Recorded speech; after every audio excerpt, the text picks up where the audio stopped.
Welcome everyone to the 20th episode of the Angel Swing Weekend Chat. This is June from the Angel Swing account. And today I'm here with my lovely co-hosts, Casper, Espresso, Johannes, and Robble. And of course, our three guest speakers, August, Charles, and Kay. So the Angel Swing is an NFT gallery, and but we are also a community of artists and collectors. And before we start, I'd like to invite Casper to share the story of the Angel Swing Gallery for everyone who is listening to our space for the first time. Okay, welcome everyone. Thanks for joining us, to our esteemed guests and our listeners. We are the Angel Swing, founded by friends who met through the beloved Meta Angels project, and driven by our common passion to showcase independent artists and their beautiful art, and primarily helping them to stand out from the crowded NFT market, which was and currently still pretty much is dominated by generative 10K PFP projects. And of course, our showcase of the art is in an on-cyber virtual gallery, as a larger collection of art brings a cross-pollination of viewership. I mean, that's the basic logic. And we are very glad that has helped quite a few of our artists reach collectors rather effectively through sales. We have yet to reach the level of Mirage Gallery, but we hope to get there one day. Glad to say that we have organically grown since into a community of artists and collectors, but most importantly, friends, right? With regular Twitter spaces like these, which are then recorded into podcast formats in Spotify and YouTube. Last but not least, the easiest way to get in touch with us would be to join our cozy Discord. Everything's on our link tree in our bio, so hit us up if you're an indie artist who needs help featuring your art or just want to join a friendly art and NFT community. And just a very short shout out to our two contests that are still ongoing. We have a Sylvie background story contest for her beautiful artist in residence art. And we also have a Scales collab derivative art contest that's running till the next week. So do check it out. It's definitely worth a little bit of effort to win some cool NFTs. And we hope to see you in our Discord soon. So back to you, Yun. Thank you for the introduction, Casper. So today's episode is all about AI-generated art. And I'm very, very interested in learning from our two artists today, Kay and Charles, about their process, the tools that they use, and what inspires them to create AI-generated art. And from August, the owner of Mirage Gallery, we would love to let him tell us a bit about his journey and what brought him to start this gallery, and also how he actually created his first AI-based project on Mirage himself. So we first start with Kay. Yeah. Hi, nice to meet you. Nice to meet you. Or nice to talk to you. So I actually know Kay since last fall. I think we met pretty early on in my own NFT journey. And so I'm actually really happy that we got a chance to finally talk to each other for the first time. Your name's actually Khadija, right? So how do I pronounce it correctly? You got it 100% right. Oh, Khadija. great. Thanks.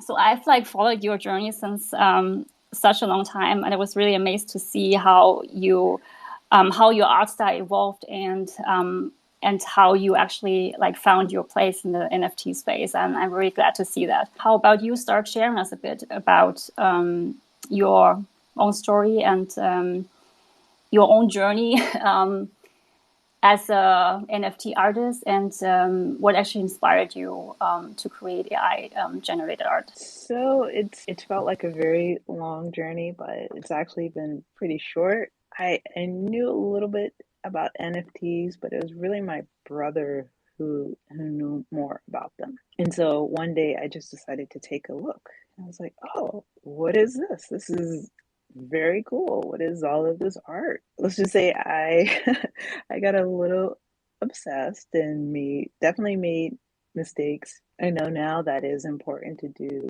research before you start into your NFT journey. And I did not always do digital art for a few years now, I painted with acrylics.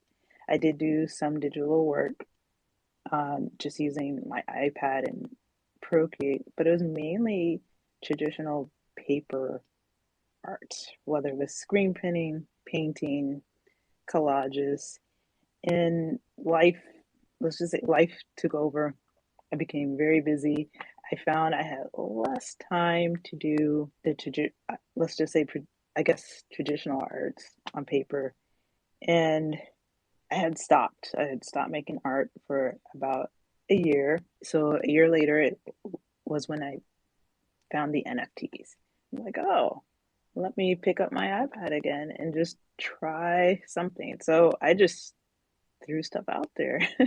And I know now that is not the best because it wasn't really what I was used to. It wasn't what I liked. I did not do my research. I did make some mistakes. And I think that's definitely a learning curve. And I wouldn't say it was a negative experience. I say it's a good experience because I learned from that. And so I tried some other things. I did try to teach myself some of the generative arts using P5JS.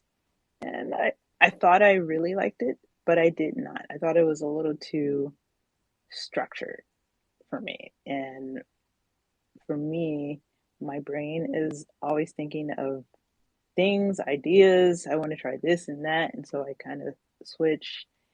And I would say it was a beginning of this year that I kept seeing the subject of AI art. I did not know what it was until this year. And I was like, oh, that's pretty interesting. I like to look at this. And let me look further into these programs. And I still do not know a lot about AI art. I would like to definitely, I keep hearing about the different diffusion programs. I know the one was just released, Stable Diffusion. I know nothing about that, but I definitely have that on my list to look into. I decided a couple months ago when I got access to Mid Journey, which I currently use. Let me just try that out.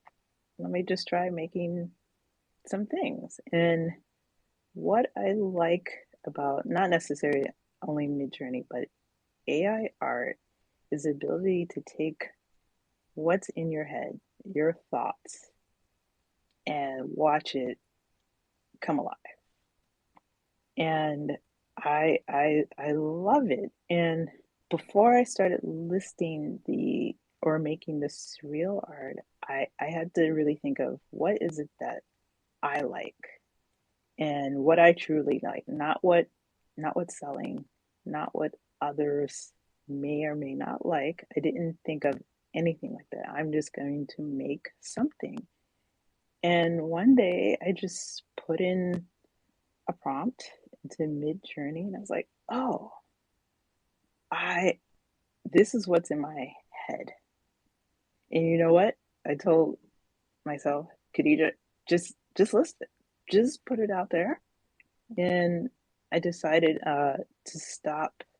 I mainly use Twitter for my art. I tried Instagram and I decided that was just full of too much spam. And just with work, full-time job and work, I did not have time to manage another medium. So it's like I'm just gonna put the art up. I'm not gonna really advertise it. I'm just gonna post it. And I said to myself, I don't care if anyone likes it. I like it. And over time, I built up just a particular prompt I use, and my process is really my past experiences, things that make me happy, things I encounter every day. I recently did something with eggs because I was cooking eggs for my for my husband and daughter. I'm like, ew, eggs. What can I do with eggs? You know? And so I tried it. I'm like, oh, this is really cool. I like this. I'm just gonna put it out there because I like it. And I realize you have to do things. It might sound selfish, I guess, but you have to do things for yourself. I like it. I feel good about it. I feel positive about it. It makes me happy. And I know sometimes with art, it can get a little dark and a lot with surrealism. And I decided I wanted something fun, something I could look at and every day I'm like, oh, this just makes me happy. I could show this to anyone. I could show this to my mom, and she was like, "What on earth is this?" She's like, "Oh, that's fun." And I do show her, and she doesn't really understand NFTs or digital art at all. But if she says she's like it, then I'm onto something. That's really just it. I try to keep it simple. My main tool is Midjourney. I do use just Photoshop and a couple other things just to get what I want fully out of my head onto the final result. Yeah, thank you for sharing your very fascinating story with us. So, if I look at your work, and particularly the new work that you did, I really see that there's a very consistent style. So you enjoy using, I would say, very much a vintage color palette, or this at least comes across. And so I was wondering, how do you actually manage to achieve that? I mean, you said your current tool that you use is Midjourney. So I was wondering, what is your the workflow? Let's say this way.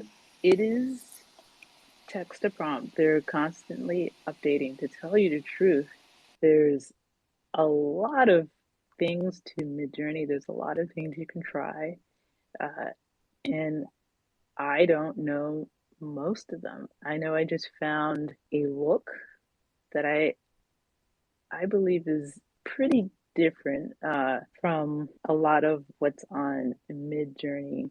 I just wanted something different. So I I use one base prompt that I developed, and I just switch it out with my thoughts. For example, oh, I wanted to do the eggs, so I just changed it for the eggs to be the focus, for example. And so I don't change the key pieces to the prompt. I keep that the same. And whatever comes out, whatever I come across or think about, I'll input that in to get the result. And it's not instant. Some things don't work out. You'll put something in and it's not always perfect. And so you have to keep trying. And I think often I'll see posts about AI art. Oh, it looks the same. It's just simple. You just plug it in. No, it's not simple. And I know there's some difficult programs out there to use. Like, sure, you could plug in something and just put it up, but do you really like it? Do you love it? I mean, I guess you don't have to love it, but do you feel anything for it? And I know the pieces that I do choose to put out, I try to put things on Twitter that I feel something towards. I know the other day I posted, I think, a bear with like flowers. And I believe I made that a couple months ago. And I came across it the other day. I was like, oh, I'm gonna put this bear out. I know I like bears, like teddy bears as a kid, and they made me happy. I'm gonna put this bear out, and I had no idea it would get such a response. Like, I still don't know why. It was just a bear, like a bear face with flowers, and that made me really happy because I genuinely like that piece, and I guess others felt it as well. I hope that answered your question. I might have rambled. I'm jumping in with another follow-up question. So this is very fascinating to hear about your way of creating this. And I was wondering, do you typically go for multiple images in a kind of same theme or topic, or is it more like So hunting for that one output that is exactly what you're after? I say, well, now that I think about it, I try to keep my theme around, I'm not going to say storybooks from childhood, but childhood things like I touched on fairy tales, circus, or carnivals.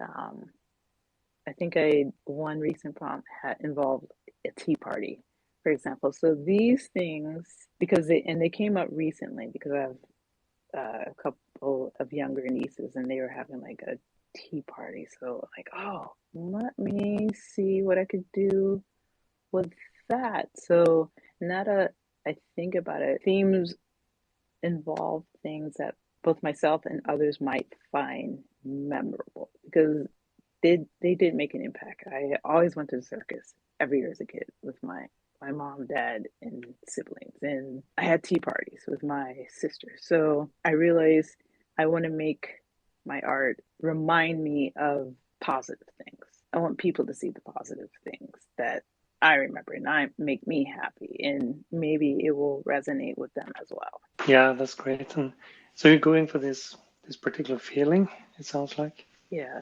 and I think a large part of making art, regardless of whatever it is, that you have to look forward to doing it. You have to feel positive about it, and it has to be a part of you. I think early on, I tried a few different things that did not work out, which is fine because I learned a lot from that. And I read a little too much into what others were doing, and you can't go with the flow necessarily. You can't think that is going to work for you. Oh, that's popular. That piece just sold. Well, maybe if I do something similar. No, because you don't have your all in that. You're trying to make that success of someone else work for you. And it's not, because I think it will show in your work. And if someone happens to ask you about it, well, what inspired you about that? Can you honestly say, oh, this is what inspired me? Yeah, yeah, that's so important, and that's also typically what we kind of always ask artists that come on to the spaces, like what's inspiration, what's the thought process. Yeah. So yeah, that makes a lot of sense. Yeah. And how has the reception been like when you started? Was it kind of slow going, or how's that journey been? Definitely slow going, and I don't think that's a negative at all. I know I've learned a lot from it. Definitely patience is the key. If you ever see someone tweet about, oh, patience is the key. It definitely is. I'd also say communicating with others and making genuine, if you, I guess if you could call it friendships, because we're all, we've never met, we're all online, but I still think it's a type of friendship.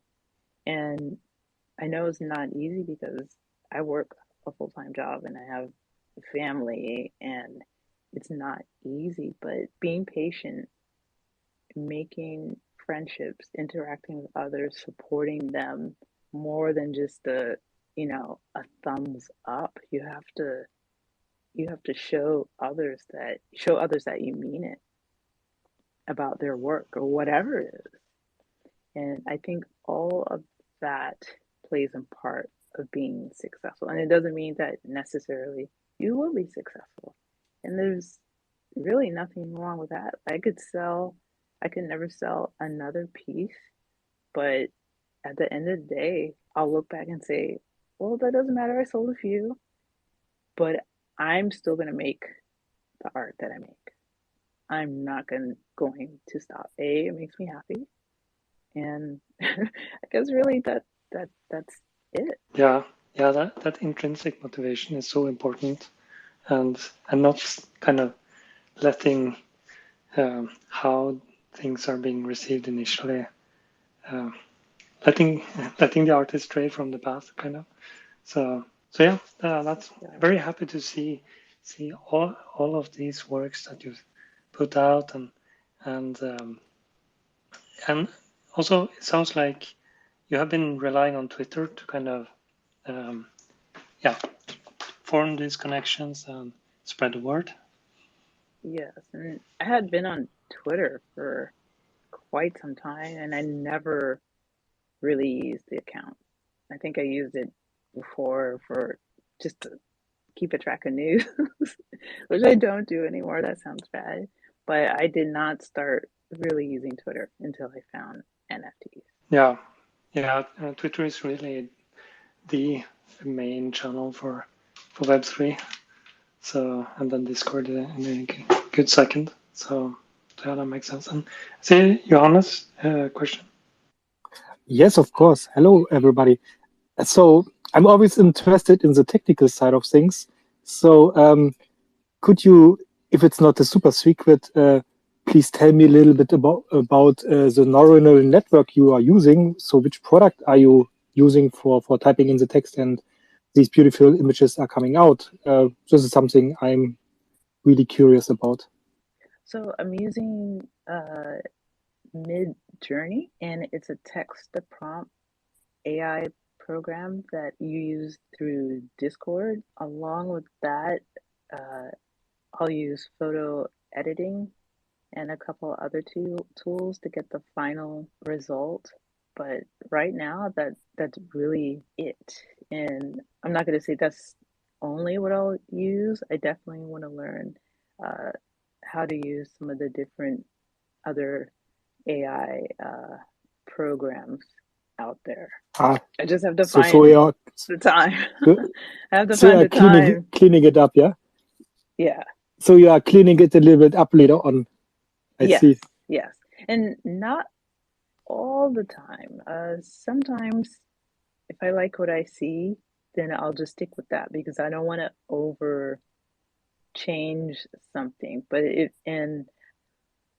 I'm not totally happy with something, I'll just shelve it. I won't trash it. I'll just, I won't do anything with it.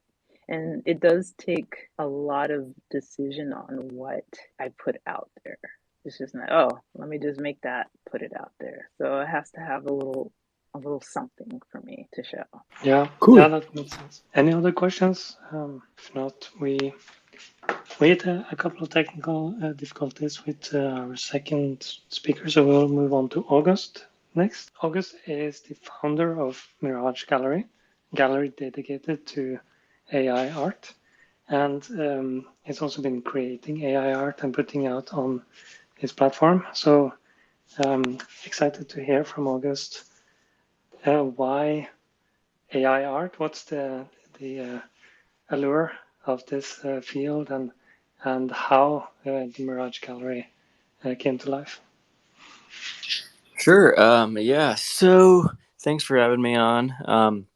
Pretty much to just go over AI art quickly and how Mirage Gallery started was just back in 2020 during COVID when everyone was at home during the first full quarantine period. But pretty much was just playing with different open source technologies. I was doing stuff with deep fakes and stuff like that. And then I got into more of these open source neural nets for and I was creating faces with them and all that. And then I was seeing people doing stuff with art and started putting together my own data sets of paintings and photographs and putting together these massive data sets with web scraping and trying to just find cool images to put in a data set to then train a neural network on and create my own model.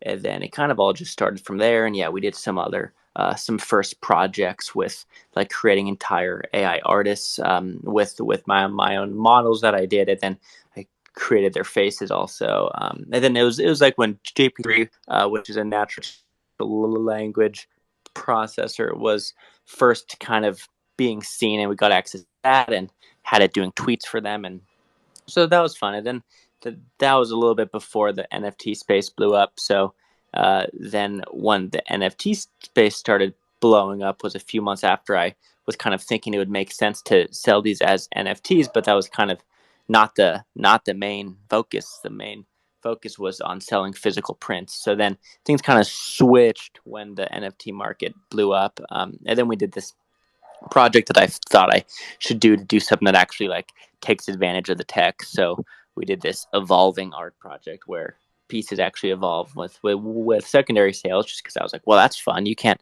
do that for traditional art. So I figured that would be cool. And then lately, the focus has just been doing this curated gallery. And I think the first curated drop we did was this past January. So I just kind of figured at some point, like, hey, I've been calling this thing Mirage Gallery, and galleries normally work with other people, not only their own projects, like we had been doing previously. So I kind of was like, okay, well, maybe we should try to actually build something where we can be more of a platform for other artists too, and then have it just be a smaller collection, so a curated collection of art, and then kind of just went from there. And it's been super fun, and we just had this big drop this week, and everything's going great. And yeah, that is kind of the quick run through of the whole project. Thank you. Yeah, super fascinating. And so starting with an idea about using AI art and going for prints and then pivoting to NFTs and then including other artists, that's a lot of great development in a fairly short time span.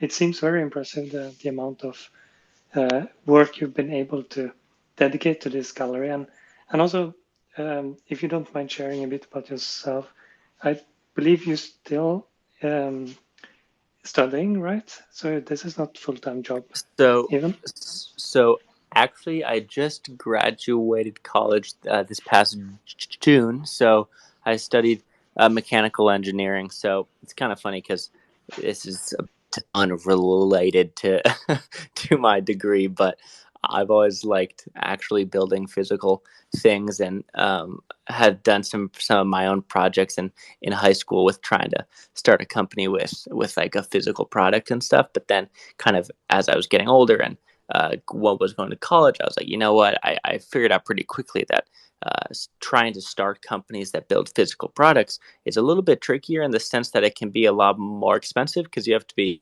building all these prototypes, and that's expensive. So then I kind of ended up going deeper into software, and me and my friend were doing this software development company in college because of that. And it was kind of like, it's just a good way to kind of just do jobs, do services for people, and get paid. And then that was what helped fund Mirage Gallery in the first place. But yeah, so I studied mechanical engineering, and I kind of just stuck with that even after Mirage Gallery started doing well, because I made it so far, and I do really have an interest in mechanical engineering, and I would love in the future to do something with that involves something physical also.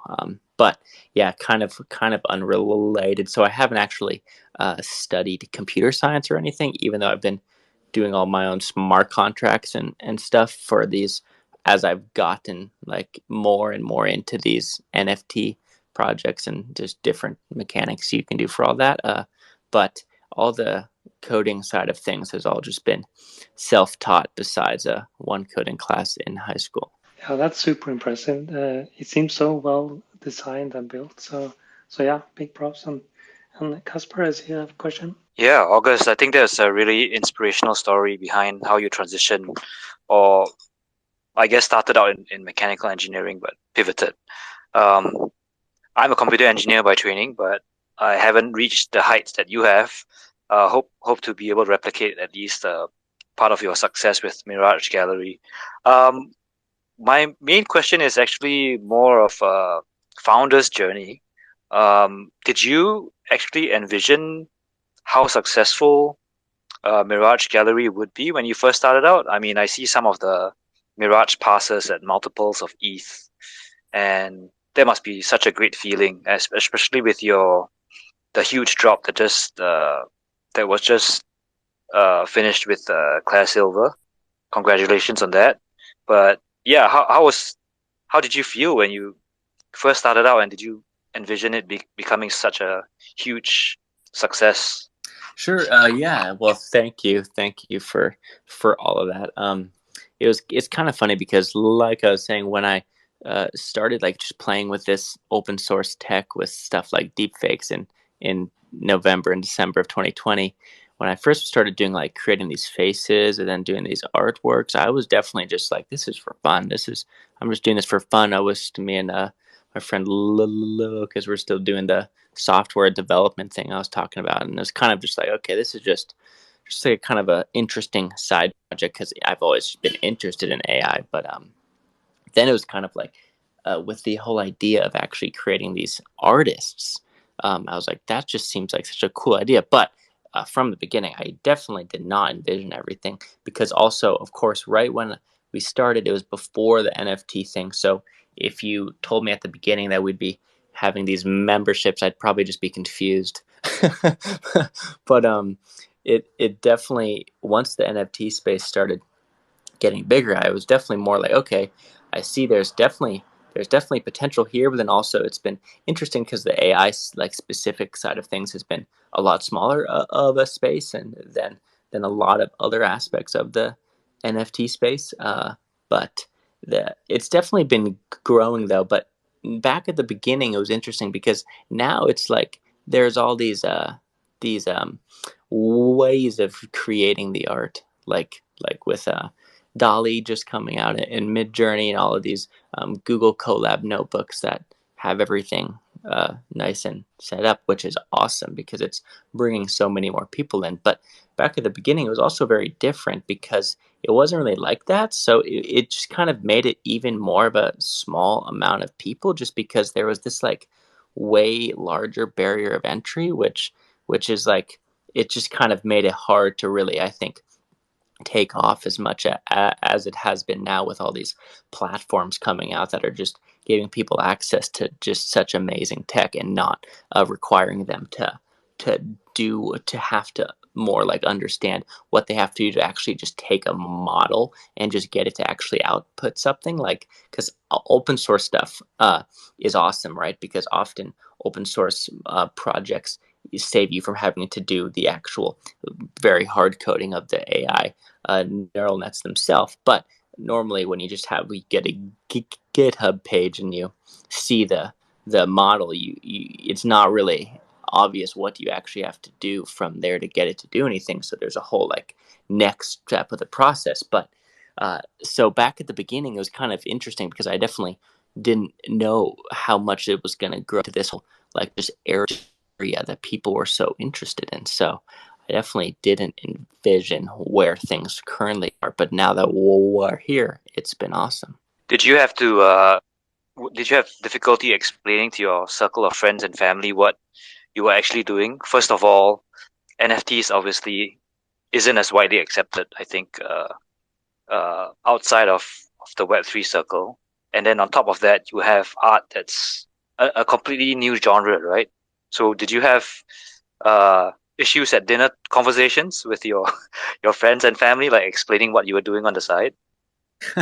Yeah. So it's kind of funny because definitely so with friends and like with friends from school and my mom, but my dad, um, my dad's a little bit different because he is a pretty big just like background in tech, so he kind of was much more just immediately understanding what was going on here, but was also like just so amazed that I was even like, I just remember like when I was training something for some deep fake thing I was doing back at the beginning, he was just so shocked that I like had something currently training on a cloud computer because it's just kind of like he knew like what all this tech is, but the tech it's so crazy and so complicated, and you have to have these big computers to do it. So it's like the fact that we're at a time now where you can just uh, get a cloud computer like from Amazon and just train these massive models that if I like, for example, if I the first project we did with AI artists was uh, I trained the models for each of them, and I trained them on these big computers, and I think I trained them for 4 days straight or so on these computers with 8 GPUs. for anyone who knows more of the details about GPUs, the computer has 8 V100s, and each V100 is like 12 grand or so. So it's like the fact that we have access to have to do something on a computer like that, because that means that's over $100,000 in just GPU power of that computer. But Amazon, you can do it $24 an hour. So it's like, and at the beginning, I managed to get all these credits Amazon. So I was like, okay, this is perfect. I have these credits, do this big training, train these big models. But if I was going to train them on my personal computer, I think I saw that it would have taken like 3 months straight, just constant training with the full computer to train what I was able to do in a few days on these cloud computers. So it's like, just, I think that was, from my dad's perspective, it was like, what was so crazy is just that we're in a time where you can even do that and have access to that and have it be affordable, and it's just actually possible to do it in a shorter period of time to train such a huge model. Yeah, that's really cool to have such family support. I would be completely happy if my parents could even install MetaMask. So I'm not even going to go there. But anyway, yeah, let's just go, I guess, more into the art focus. Thanks for sharing, August, about your founder's journey. I think I really learned quite a bit and appreciated the sharing. So, August, I have a question. So AI generated art, it has kind of equalized the creative field for lots of people, giving everyone the possibility to express them artistically to a degree not everyone may be able to before. Which also means that do you see that AI generated art kind of floods the market also? And how do you think will AI generated art retain value over time? Sure. This is a good question. So I've always had to, from the beginning, I've always thought through things like this, right? Because I'm always like, okay, I want to like make sure for a project I'm working on, I want to make sure it's not like unethical, I want to make sure I'm doing something that I'm like proud of and that that's cool. So earlier on, the question that with anything with AI, not specifically to AI art, but what people often ask about AI is like what jobs it's going to take, blah blah blah, stuff like that. So then when you put that for art, you're like, okay. So the question from AI that people first asked was just like, okay, is this going to take artists' jobs? And the thing that the way that I've always thought made sense to me, and the way what I've always said to people is in my opinion, the way things normally go is that at some point you have some sort of a change in a technology. So for example, when like back a long time ago, before things like mass producing and automation of manufacturing were a thing, if you were buying like a piece of furniture or something, piece of furniture would have been made by somebody by hand, and that would just be obvious because there was no other options for that. And then nowadays, whenever you're buying something, you actually almost assume the opposite, that it's not made by hand. And if somebody says something is made by hand, it actually adds value to it in a sense that it has a higher value because it was made by hand. Where if you said that back before things were not made by hand, that would make sense because it would just be obvious. So for people just asking about normal artists, for is AI art gonna take over art, it's like I've always just been like, well, if there's a model, right? Because these models that you can train, like open source models like StyleGAN, well, once you train them, they can just output an infinite number of pieces, and they could just spit out maybe like 3 pieces per second, and they could just do that forever, right? So it's kind of difficult to comprehend that, because that's very interesting. But I've always been like, so because of that, sure, you could very easily, like, there could potentially be an infinite supply of AI art because of just models like that. So for these earlier models I trained, I could just have models like that constantly outputting images and uploading them online just all day, every day, right? And it would just completely just be tons of stuff. But I don't think that would really change anything, especially for for like traditional artists who aren't doing stuff with AI, because I think for them, if they were stressed that there's all this new art, well, I'd say, well, I think it actually just will make their artwork even more valuable, because they'll have this human-made aspect for models that just could just spit out tons of output without like a human touch to them. So then you and anyone who's doing their own stuff, you then have this added like human intervention that actually adds value, where in the past that wouldn't, saying art was human made wouldn't add value, because it would just be like, well, obviously it's human made. So now I think there's that which factors in. But what I've been seeing, especially just from doing this curated gallery and have just been looking through a lot of art and having people show a lot of art, what seems to end up happening is you have these models come out, and then everyone will jump on some new model, because nowadays it seems like a new crazy AI art model comes out like every 3 weeks or something. So people will jump on these new models, and then everybody will start doing it. And at the beginning, it'll be like, okay, every output from this looks super cool because it's super different. But then over time, you kind of get tired of it. You're like, oh, okay, I've seen a lot that look like that. But then what you end up having happen is that certain individuals end up sticking out, who have found out how to really create something of their own with it. And so I think that seems to be what ends up happening, is that, yeah, you kind of have these certain people who are maybe tweaking something different about with the outputs, with something that's not AI related, or you could have some people from a technical side who are actually tweaking the technical side of the model and having it do something differently. But I don't think there's a problem with flooding that would do anything. I think all that it'll make is you'll end up with certain artists and people like that who are showing stuff that stands out, that's different, and everything else is just going to be like, oh yeah, I get it, like that's just from these AI models that can just generate a big number of outputs, but they're just not going to stand out as much, Yeah, that makes sense. And I think this is kind of a revolution in terms of tooling for artists.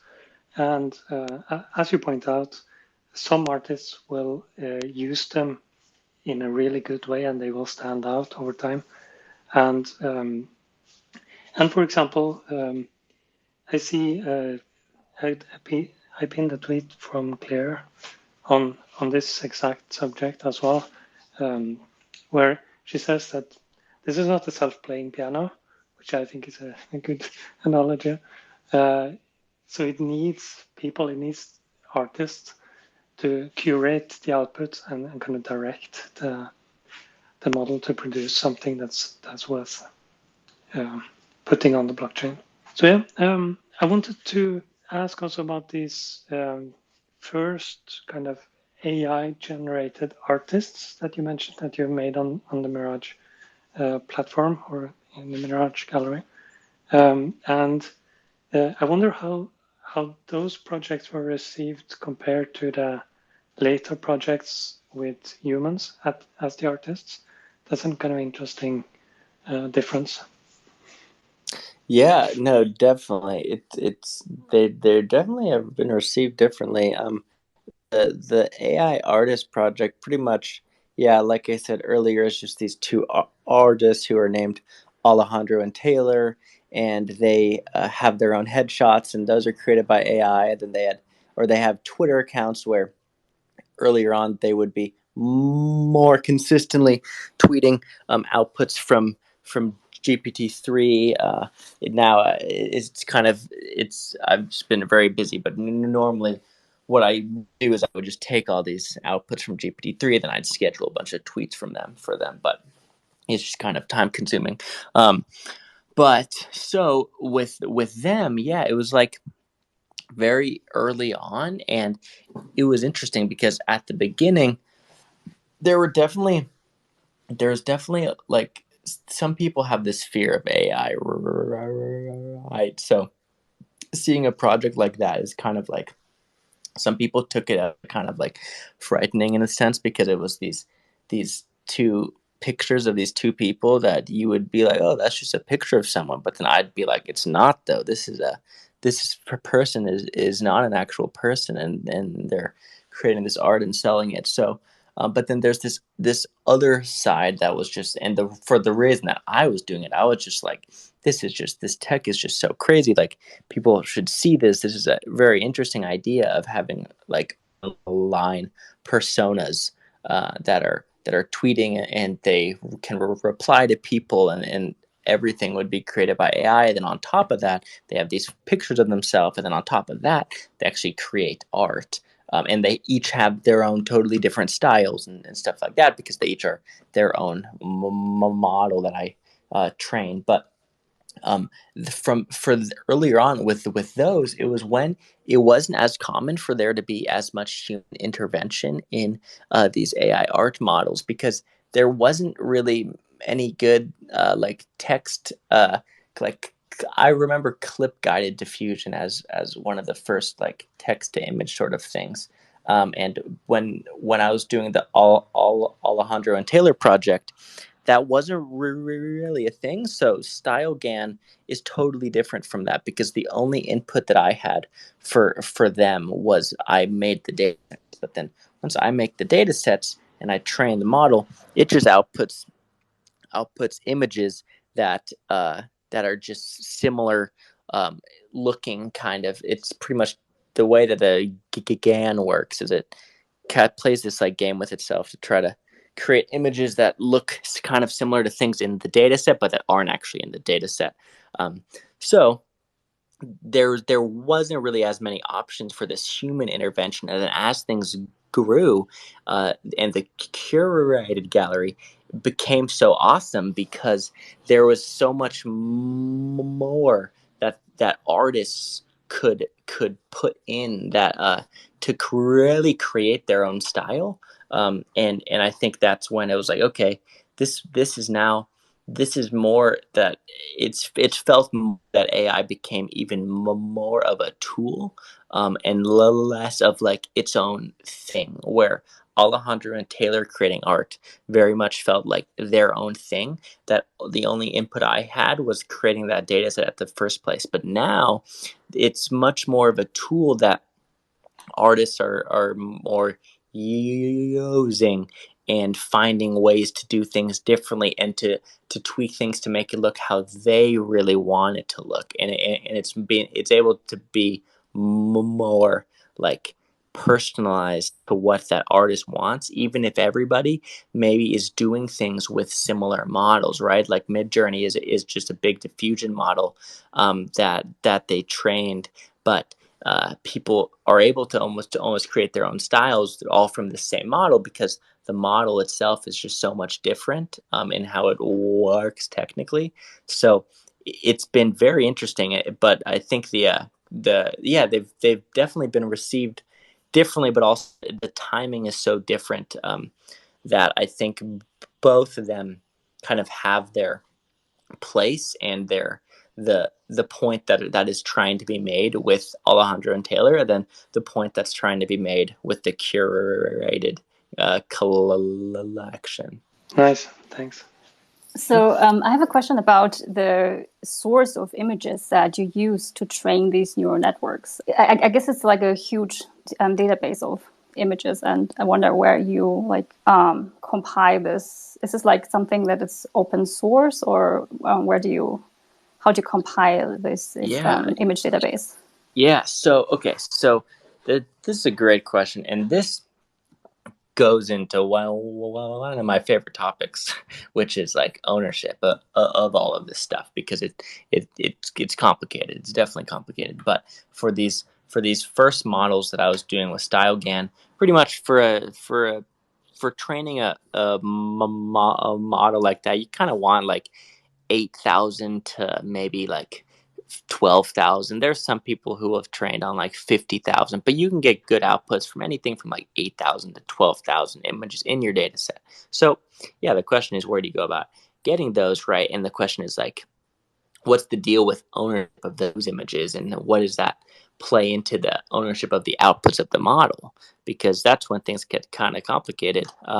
But so the way that I started finding data sets is that there's this site that I came across called Kaggle, and Kaggle has a lot of public data sets. But then I also started wanting to more put a bunch together and make my own and add more and more into it so that I could have more of a say, right? Because I don't want to just train on someone else's data set, because I'm like, well, they probably trained on that, meaning my model I'm going to output is not going to be any different from their one that they did when they trained on it. So I more would kind of put together a bunch of different data sets and of just public images that I would find. And then, yeah, you kind of get to this question of, okay, well, who owns all of these, you know? And the way that I've always looked into it, or the way that I've always thought of it, because there's a lot of different options. One option would be the outputs of the AI model are owned by the people who own the images in the data set. But that's kind of weird, because let's say you have a data set, you have 12,000 images, and each one's owned by a different person. Now that's kind of weird in itself to try to like fractionalize ownership of every output from that model, right? And then some other people could argue that maybe the person who coded this whole neural net in the first place, that they would have some right to some ownership because of the work they did. And then there's also the option of like, well, how about the person who put together the data set and put it through the neural net? Like, there's just so many different options. But it's kind of the way that I've always thought about it is these neural nets train in a way similar to our brains, in the sense that if you like visualize something, you're able to imagine what somebody could look like, or something who's not actually a person, because you just know what they're supposed to look like. And the same with art, you can just like imagine something that you're thinking of, and these models do it similarly in the sense that they've been trained because they've just seen a lot of these things, just like humans go out and they see people's faces, and they see pictures and art and all of that. So you have this weird debate on ownership of the outputs, but I've always felt like if the data set is owned by an extremely large number of people, that those individuals, it wouldn't really make a ton of sense to argue for them to have like a big piece of ownership of the outputs, because I've always been like, well, if you went to a museum and looked at every painting in there and you were really inspired by all of it, and then you went home and you painted something and you were inspired by all this art, and then no one would say that you owed those the artists of those paintings money for if you sold that painting you just sold, assuming you didn't just directly copy someone. So that's kind of been the way that I've thought things through, but I always think that's an interesting topic. Yeah, absolutely. Thank you for sharing your thoughts about that. I also wondered, because like when I look at the way how like currently AI generated like mid-century work is Mid-Journey works is you go on Discord and you enter a text prompt, and this is kind of open to everyone. So I was wondering, like along the same line with copyright, was just because if I would create something that can easily be like copied by someone else, this will like affect kind of the art market in the future also. For Mid-Journey, what I do, I opted to protect my work. I spent time crafting what I use every day, so I opted to protect that. So if you use Mid-Journey, you could just have it all out there, and I can see the benefit in that, because it definitely will provide ways to learn from others. But what I do see often is just, oh, there's a top picture, because you can go on there and rate in the gallery images, and then you'll see a flood of the same thing, which I guess is fine. But I did opt to protect what I make on there. I actually have another question to August. So there are so many AI art generators, and I find if I look at them, or I mean, I try to learn a bit working with them, and they all have, probably because they are based on their own trained neural networks, they have a like very recognizable style, I would say. So if I would look, if you look at certain like AI generated art, you probably can guess what like AI generated has been used, and like people like Kaysurreal who use a whole variety of different AI generators to create the final result of the work, makes like the work look like it's basically not look like AI art anymore. And so I was wondering, what do you think is the key in achieving like high quality AI artwork? Well, I think what you just said there,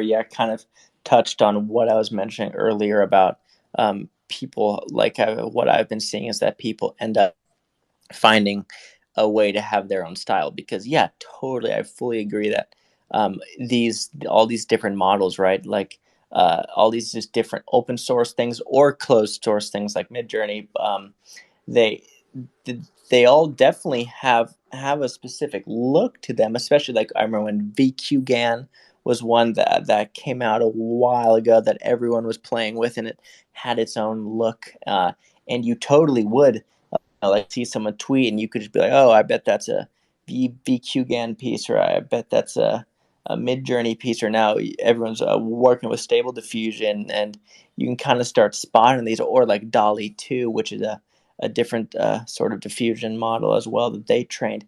You can definitely see the different styles, and it's like back to what I was saying earlier of what has ended up happening is you have these artists who are kind of able to make themselves stand out, and that could be by taking outputs from different models and putting them into other models, or that could be starting with their own initial images. Some of these models, like Midjourney and pretty much all the open source ones, you can give a starting image and have it go from there. Then you could give a text prompt and have it kind of take your starting image and go from there. So that's kind of, you're able to add your own input at the beginning besides the prompt that you give. But all these different ways, you have people finding a way to create their own style that maybe it isn't just as obviously just one platform that where everyone can tell where it's from. But you still have these things where you might be able to tell what sort of a model it's from, but then the art piece is still, it has been modified, or they've used different models, or all these different things to make it stand out from other outputs from that same model. Kind of what I've been seeing. And then also people nowadays, for like high quality, like also resolution's important. So everyone now there's so much upsizing that's been done in all these different ways to upsize images, right? Because often these neural nets, doesn't make any sense to have large images. So what happens always at the current point in time is that the models will output smaller images, and then you'll upsize them with and there's different methods of doing that. You could upsize with guided diffusion, which is what Midjourney does, and you could also just upsize with just an AI upsizer that's pretty much just adding pixels based on what pixel it thinks it should add, and then you end up with higher resolution images, which I think help also for just kind of standing out, because then you've again gone a step further from just the original output from that model. Yeah, thank you, August. That's very fascinating. So we're actually coming to the end of our space today, and I think, like for me, these AI generators, we shouldn't see them actually as a threat to like artists, but I think they can be a great source of inspiration, and we should see them also as like a tool to enhance our artistic expression. So yeah, thank you everyone who joined us today on this space as a listener, and to our speakers, Kay and August, thank you for finding time this Sunday to share your story and insights with us. So thank you everyone, and have a great Sunday. Bye. Thank you. Thank you, everyone.